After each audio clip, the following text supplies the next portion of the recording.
Alhamdulillahilladzi an'amna bi ni'matil iman wal islam. Asyhadu an la ilaha illallah wa asyhadu anna Muhammadar Rasulullah. Allahumma salli wa sallim wa barik ala Muhammad wa ala alihi wa ashabihi ajma'in. Faya ayyuhal hadirun rahimakumullah, usikum wa nafsi bitaqwallah. Ittaqullaha haqqa tuqatih wa la tamutunna illa wa antum muslimun. Wa qala Allah ta'ala fil Qur'anil Karim, a'udzu billahi minasy syaithanir rajim. Bismillahirrahmanirrahim. Qul innama ana basyarum mislukum yuha ilayya annama ilahukum ilahun wahid. Faman kana yarju liqa'a rabbih falyamal 'amalan shalihan wa la yusyrik bi ibadati rabbih ahada. Shadaqallahul azim. Hadirin jamaah salat Jumat yang berbahagia rahimakumullah. Alhamdulillahirabbil alamin. Mari kita bersyukur karena limpahan rahmat dan karunia Allah yang tiada terkira, sehingga kita bisa menjalankan perintahnya untuk menundukkan hati, jiwa dan raga kita bersujud kepadanya di hari yang mulia ini. Mari kita tingkatkan keimanan dan ketakwaan kita kepada Allah dengan berusaha untuk bisa menjalankan apa yang menjadi perintahnya dan menjauhi apa yang menjadi larangannya. Insya Allah kalau gairah semangat hidup kita ini di dalam rangka ketaatan kepada Allah, maka seluruh aktivitas kita ini akan bernilai sebagai ibadah. Yang kedua, mari kita bersyukur sekali terhadap nikmat yang sangat luar biasa yang dikaruniakan kepada kita. Yang nikmat ini tidak dikaruniakan kepada istrinya Nabi Lut, tidak dikaruniakan kepada ayahnya Nabi Ibrahim, tidak dikaruniakan kepada pamannya Nabi Muhammad SAW, yaitu nikmat iman. Nikmat yang sangat luar biasa, nikmat yang menjamin kita untuk masuk ke dalam surganya Allah. Sehingga Allah menyatakan di dalam surat An-Nisa ayat yang ke-124, A'udzu billahi minasyaitonir rajim. Bismillahirrahmanirrahim. Man amila sholihan min zakarin aw unsa wa huwa mu'minun fala yudkhilal jannah wa ma yudkhilal jannah. Barang siapa yang beramal soleh, kemudian itu baik laki-laki maupun perempuan, dan dia dalam keadaan iman, maka dia berhak untuk masuk ke dalam surga. Ini yang menjadikan nikmat iman begitu luar biasa bagi kita, yang menjamin kita untuk masuk ke dalam surga. Meskipun dosa kita banyak, meskipun manusia itu tetap salah dan lupa, tetapi insya Allah selama kita masih memiliki iman, ini yang menjadi jaminan kita bisa masuk ke dalam surganya Allah. Bahkan di dalam surat An-Nahl ayat yang ke-92, Allah menjanjikan man amila sholihan min dzakarin aw unsa wa huwa mu'minun fala yuhyiyannahu hayatan thayyibah. Barang siapa yang mengamal soleh, baik dia itu laki-laki maupun perempuan, dan dia dalam keadaan beriman, maka baginya kehidupan yang baik. Orang bisa saja beramal sebaik apapun di dunia, amalnya bagus, akhlaknya bagus, tetapi kalau dia tidak beriman, maka amalnya ini akan tertolak semuanya. Di dalam surat Ali Imran ayat yang ke-85 Allah juga mengatakan, wa may yabtaghi ghairal islam dinan fala yuqbala minhu wa huwa fil akhirati minal khasirin. Barang siapa yang mencari agama selain agama Islam, maka tertolaklah darinya apa yang ia usahakan, dan dia di akhirat termasuk orang-orang yang rugi. Hadirin jamaah salat Jumat yang berbahagia, kenikmatan iman ini menjadi modal kita untuk menanam kebaikan. Karena setiap kebaikan yang tanpa didasari iman itu akan tertolak oleh Allah. Sebagaimana meskipun kita sudah berbuat apa saja, tapi kita tidak punya password, kita tidak akan bisa memasuki atau membuka atau mengakses surga ibadah. Passwordnya itu adalah iman kita. Maka miftahul jannah la ilaha illallah. Meskipun dia berbuat zina, meskipun dia berbuat maksiat, tapi jika dia mengimani, meyakini bahwa tidak ada Tuhan selain Allah, dia berhak untuk masuk ke dalam surga. Dan ini harus menjadi keyakinan kita. Jangan sampai ini luntur. Sebab orang-orang yang di luar kita, banyak orang yang beramal, nanti di surga, di akhirat, mereka itu ibarat melihat fata morgana. Ia menganggap amalnya itu akan berbalas, akan mendapatkan balasan dari Allah Subhanahu wa taala. Tetapi dijelaskan dalam Al-Qur'an bahwa orang-orang ini seolah-olah ia dapat balasan, bisa merasakan balasan yang baik, tetapi semua amalnya akan tertolak. Sebagaimana orang yang melihat fata morgana, ketika ia kehausan sangat berharap adanya air, kemudian dia melihat dari kejauhan ada air, sehingga ia berharap sekali ketika ia mendatanginya itu air. Ternyata itu bukan air, itu hanya angan-angannya mereka saja. Demikian orang-orang yang tidak beriman akan seperti itu. Dengan beramal baik, dengan berbuat baik, itu seolah-olah ia ingin balasan yang terbaik dari Tuhan, dari Allah Subhanahu wa taala.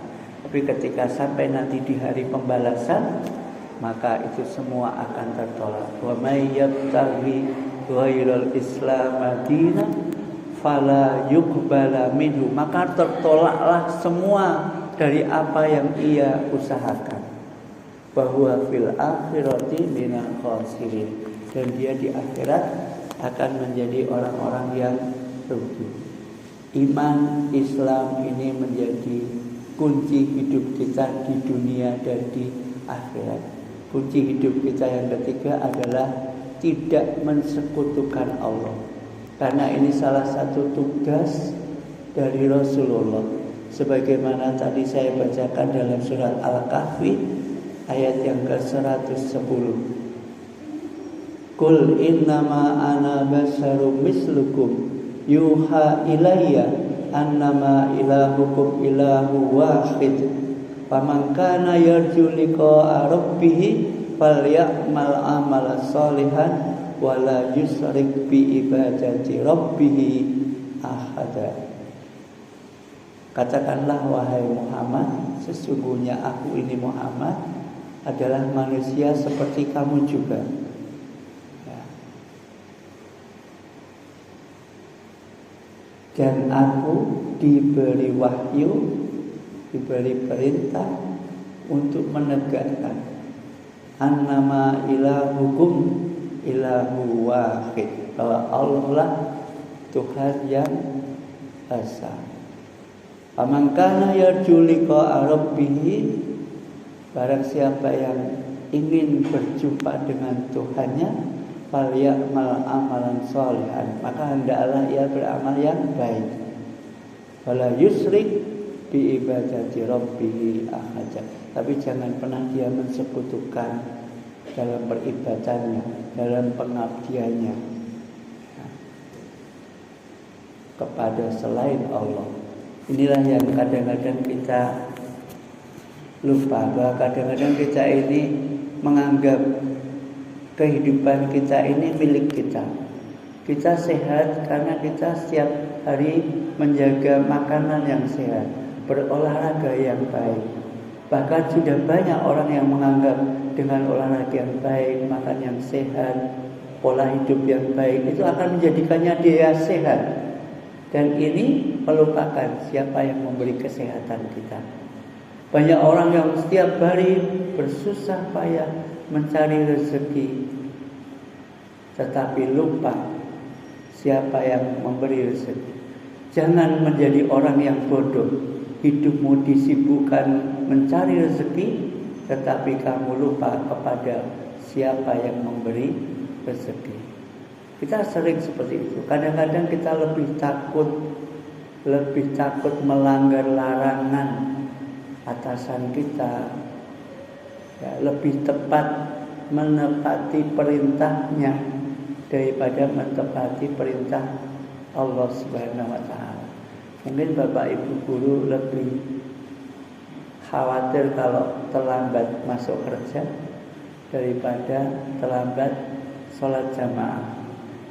Karena kita yakin seperti itu kadang-kadang menjadi kebiasaan kita.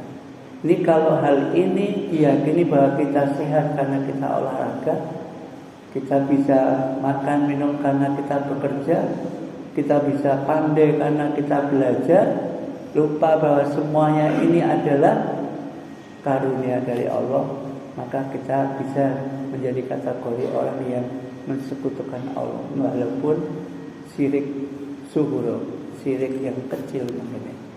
Tapi Allah tadi sudah berjanji barang siapa yang ingin bertemu Tuhannya, hendaklah dia beramal soleh dan tidak mensekutukan. Karena musyrik itu suatu perbuatan yang tidak terampuni oleh Allah. Innallaha la yaghfiru ayyushraka bihi wa yaghfiru ma duna dzalik. Sesungguhnya Allah tidak akan mengampuni dosa syirik, tetapi akan mengampuni dosa selain syirik.